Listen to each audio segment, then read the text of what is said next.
Hi guys, IPL 2025 36వ match లో Rajasthan Royals మరియు Lucknow super giants తలబడబోతున్నాయి. And ఈ మ్యాచ్ అయితే ఈ రోజు జైపూర్ స్టేడియం వేదికగా ఆడబోతున్నారు. ఇక ఈ మ్యాచ్ అయితే హోమ్ టీం అయిన రాజస్థాన్ టీం కి చాలా ఇంపార్టెంట్. ఎందుకంటే వాళ్ళు ఆల్రెడీ సీజన్ లో 7 మ్యాచ్లు ఆడితే 5 ఓడిపోయారు. దీంతో ఈ మ్యాచ్ లో కూడా ఓడిపోతే వాళ్ళు ప్లే ఆఫ్ ప్లేస్ కి చాలా దూరంగా వెళ్ళిపోతారు. ఇన్ఫాక్ట్ నెక్స్ట్ 6 మ్యాచ్లు కూడా డూ ఆర్ డై మ్యాచెస్ గా మారిపోతాయి. వేరాజ్ లక్నో టీం చూసుకుంటే రాజస్థాన్ కంటే కాస్త బెటర్ పొజిషన్ లో ఉన్నారు. బట్ స్టిల్ వాళ్ళు కూడా టాప్ 4 లో తమ స్థానాన్ని పదిలం చేసుకోవాలంటే ఖచ్చితంగా ఈ మ్యాచ్ లో గెలవాలి. మెయిన్లీ లక్నో టీం తమ గత మ్యాచ్ లో సిఎస్కే టీం మీద ఓడిపోయారు. దీంతో ఈ మ్యాచ్ లో ఎలాగైనా సరే గెలిచి కంబ్యాక్ ఇవ్వాలని చూస్తారు. అలాగే రాజస్థాన్ టీం చూసుకుంటే వరుసగా 3 మ్యాచ్లు ఓడిపోయారు. అందులో తమ లాస్ట్ మ్యాచ్ చూసుకుంటే ఢిల్లీ మీద గెలిచే మ్యాచ్ లో ఓడిపోయారు. దీంతో ఈ మ్యాచ్ లో రెండు టీమ్స్ కూడా కంబ్యాక్ అనేది చాలా ఇంపార్టెంట్. ఇక ఈ మ్యాచ్ లో బ్యాటిల్స్ విషయానికి వస్తే చాలా ఇంట్రెస్టింగ్ ప్లేయర్ బ్యాటిల్స్ ఉన్నాయి. Mainly the most crucial one Nicholas Pooran versus Jofra Archer. So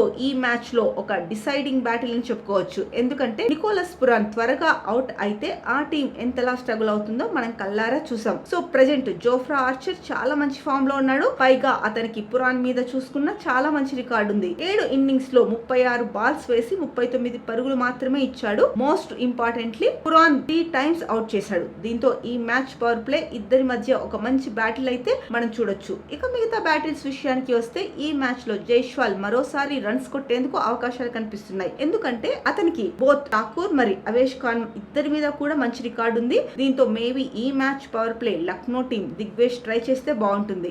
Jaiswal కి ఎగెనిస్ట్ గా పేస్ బౌలర్లని ఎక్కువగా ట్రై చేసే కంటే స్పిన్నర్ ని ట్రై చేస్తే బాగుంటుందని చెప్పి నా ఉద్దేశం. సో ఏదైనా జరిగితే మనమైతే ఈ మ్యాచ్ లో జైస్వాల్ మరియు దిగ్వేష్ మధ్య ఒక మంచి బ్యాటిల్ చూడొచ్చు. ఇక వీటితో పాటు మిడిల్ ఓవర్స్ లో కొన్ని క్రూషియల్ బ్యాటిల్స్ ఉన్నాయి. అవేష్ ఖాన్ లాంటి బౌలర్ ప్రీవియస్ గా పరాగ్ ను కొంతవరకు స్ట్రగుల్ చేశాడు. 3 ఇన్నింగ్స్ లో 10 బాల్స్ వేసి 7 పరుగులు మాత్రమే ఇచ్చాడు. అండ్ ఆల్సో ఒకసారి అవుట్ చేశాడు. అలాగే షిమ్రాన్ హెట్మేయర్ మరియు బిష్నోయ్ మ్యాచ్అప్ కూడా ఒక మంచి బ్యాటిల్ చూడొచ్చు. ఇక ప్రీవియస్ గా బిష్నోయ్ హెట్మేయర్ చాలా డామినేట్ చేశాడు. 6 ఇన్నింగ్స్ లో 3 సార్లు అవుట్ చేశాడు. అది కూడా కేవలం స్ట్రైక్ రేట్ అండర్ 65 ఉంది. సో దీంతో డెత్ ఓవర్స్ మధ్య కూడా ఒక మంచి బ్యాటిల్ అయితే ఉంటుంది. Mainly Pant last year spin bowling కి చాలా స్ట్రగుల్ అవుతున్నాడు. బట్ అతనికి హసరంగాకి ఎగెనిస్ట్ గా చూసుకున్న మంచి రికార్డు ఉంది. దీంతో ఈ మ్యాచ్ లో రిషబ్ పంత్ చూసుకున్న స్పిన్నర్స్ కి ఎగెనిస్ట్ గా షాకిల్ ని బ్రేక్ చేయడానికి అవకాశాలుంటాయి. చూడాలి మరి ఈ మ్యాచ్ లో రాజస్థాన్ టీం తమ హోమ్ పిచ్ మీద కంబ్యాక్ చేస్తారా లేకపోతే లక్నో మరో మ్యాచ్ గెలిచి టాప్ 4 లోకి స్ట్రాంగ్ గా వస్తారా అనేది.